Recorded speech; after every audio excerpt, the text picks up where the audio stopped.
Leading service delivery firm in the African aviation sector, Aviation Services and Logistics PLC, visited the stock exchange today to present its financials and perform the ceremonial closing bell ringing. Today we have the officials of Airline Services and Logistics PLC. They are here for the fact behind figures. I will give them a round of applause, please.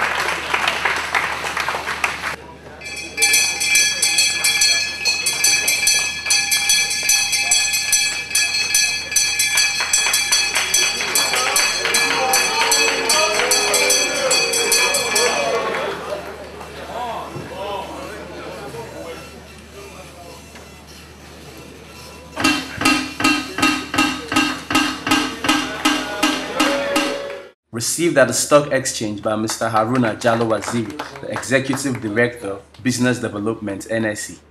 ALC PLC was commended for their consistency in profitability since it was listed in 2006. Welcome to the fact behind figures of Airline Services and Logistics PLC. I understand you were here last year. One of the early birds to do fact behind figures, if I'm correct. So you're welcome once again. CEO of ASL, Mr. Richard Akerele, described the company's performance as remarkable, considering the growth of its operations since inception, highlighting the impact of its services, which include in-flight catering, lounge and bar operations, warehousing for airports and airlines. First of its type in Nigeria. We started by opening a small trade setup unit in the main airport of Murtala Mohammed, and then later moved on to opening this new edifice we have here in 2004.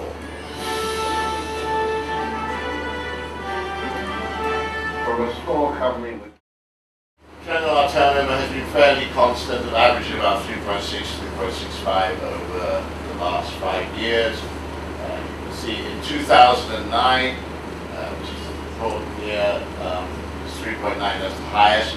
If you wonder why it went up and then it's gone down again, now it's going up. Just in 2009, we were servicing local airlines, predominantly Air Nigeria and ARIC. Unfortunately, Air Nigeria is now defunct, and we no longer service ARIC, which is a shame. But it shows you the importance of working together with your indigenous airlines and carriers. The effect is a multiple effect within our own economy. He further stressed the need for the Nigerian government to create a broader level of participation in the aviation sector. Generally speaking, I think there's a need for government to allow more participation in the overall running of our airports and the aviation sector generally, commercialization of them.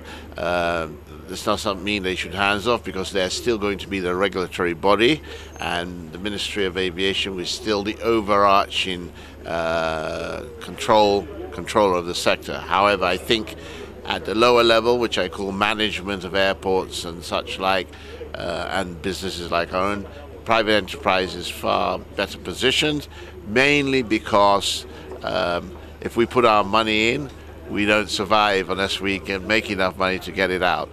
Policy and planning, long-term range planning, are very important. I think government needs to look at ways that we can encourage more airlines to fly here, making it easier for more international airlines to fly here, at the same time making it better for our local domestic airlines to compete against international airlines. I think one good way of doing this would be to provide subsidies to our local airlines, direct subsidies, not cash subsidies, for instance, to the flag carriers, so that they can in turn pass these subsidies on to indigenous Nigerians. The Executive Director of Business Development, NSE, further urged other companies to replicate the efforts of ASL in their adherence to corporate governance and post-listing requirements on the stock exchange.